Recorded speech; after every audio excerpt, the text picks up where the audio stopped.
m'appelle JP Longeron, j'ai grandi en France pendant jusqu'à mes 20 ans. Ensuite j'ai habité aux États-Unis 2 ans et ça fait 17 ans que j'habite en Roumanie.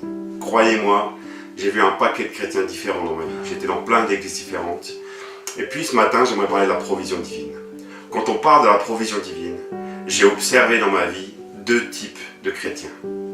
Il y a les chrétiens pour qui c'est la foi qui est le plus importante. La foi, la foi, la foi. Et ces chrétiens, ils ont tous ces versets toujours en tête, toujours par cœur. Matthieu 6, 33. Cherchez premièrement le royaume et la justice de Dieu, et toutes ces choses vous seront données par-dessus. Luc 12, 24. Considérez les corbeaux, ils ne sèment ni ne moissonnent, ils n'ont ni cellier ni grenier, Dieu les nourrit. Combien ne valez-vous pas plus que les oiseaux? Philippiens 4, 6. Ne vous inquiétez de rien, mais en toute chose faites connaître à Dieu vos besoins. Psaume 127, 2. En vain vous levez-vous le matin, vous couchez-vous tard, et mangez-vous le pain de douleur, il en donne autant à ses bien-aimés pendant leur sommeil. Et ces chrétiens, ils connaissent par cœur les miracles de Jésus. Par cœur. Mais JP, Jésus a changé l'eau en vin, il a multiplié les poissons, le pain. Si l'église a un projet de construction, mais l'église doit juste prier, c'est tout, Dieu va pourvoir, Dieu fait des miracles. Pour ces chrétiens, tout est question de foi. Et puis dans mon parcours, j'ai vu d'autres chrétiens. D'autres chrétiens pour qui tout est question de travail. Eux connaissent d'autres versets, toujours de la Bible, toujours leur foi est ancrée bibliquement, mais les versets qu'ils ont sont un peu différents. Je vais les lire avec vous. Genèse 3, verset 19. C'est à la sueur de ton visage que tu mangeras du pain. Exode 29, les 10 commandements. Tu travailleras 6 jours et tu feras tout ton ouvrage. Avant de parler du sabbat, bien sûr. 2 Thessaloniciens 3, verset 10. Si quelqu'un ne veut pas travailler, qu'il ne mange pas non plus. Ces chrétiens, si jamais un missionnaire vient dans leur église pour demander de l'aide, ou si le pasteur demande un meilleur salaire, ils vont vous dire que Paul, même quand il était missionnaire, il a travaillé à côté. Il était missionnaire, apôtre, tout ce que vous voulez, mais à mi-temps, il vendait des tentes. En fait, pour ces chrétiens, tout est travail. Tout est action. Et ces 2 types de philosophie m'ont beaucoup fait réfléchir. Quel est cet équilibre entre le travail que Dieu demande, bien sûr, notre part de responsabilité, et la foi aussi que Dieu demande? Comment on arrive à concilier ces 2 principes bibliques? Pour ce faire, j'aimerais regarder le peuple d'Israël. J'aimerais regarder le peuple d'Israël qui était d'abord esclave.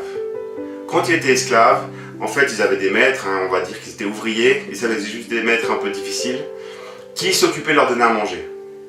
Eux n'avaient pas à réfléchir à leur travail, ils devaient se lever tôt le matin, travailler dur toute la journée, et puis leur patron leur donnait de quoi manger ou habiter.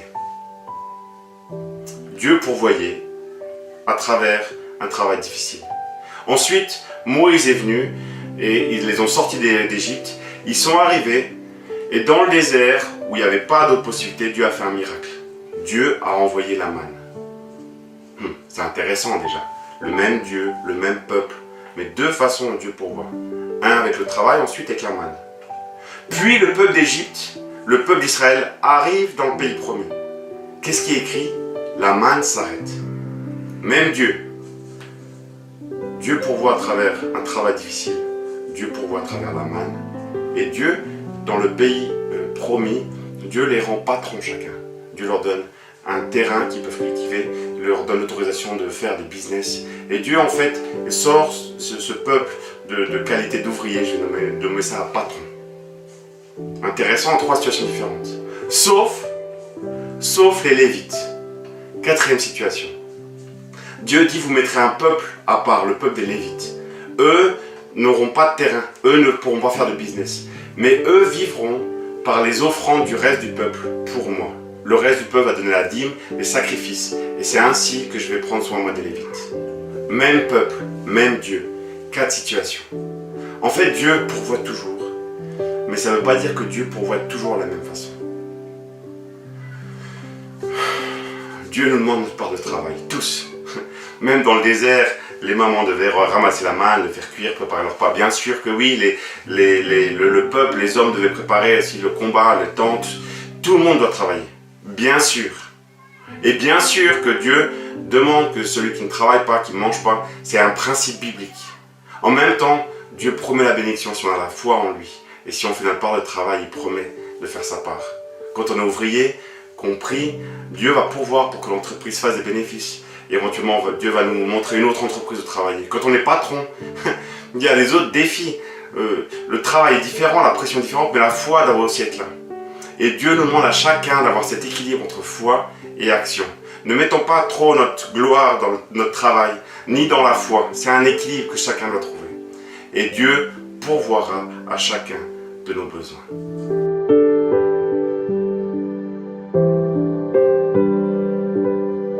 Comme vous le savez, nous sommes engagés pour acheter un centre chrétien au plein milieu de la Roumanie, Puerto Ailor. On essaie aussi de faire grandir l'équipe avec le projet 3000 Steps. Ça, pour nous, c'était un processus de foi de 6 mois où on a prié et on s'est dit « Seigneur, est-ce que c'est ta volonté ?» Et maintenant, notre part de travail, notre part d'action, c'est d'en parler autour de nous, c'est d'expliquer aux gens ce qu'on fait, pourquoi c'est important de s'investir dans ce projet. Vous pouvez vous joindre à nous dans ce projet, soit en priant pour que Dieu pourvoie à nos besoins, soit aussi en faisant votre part et en prenant un pas. Merci de nous contacter pour plus d'infos. Que Dieu vous bénisse.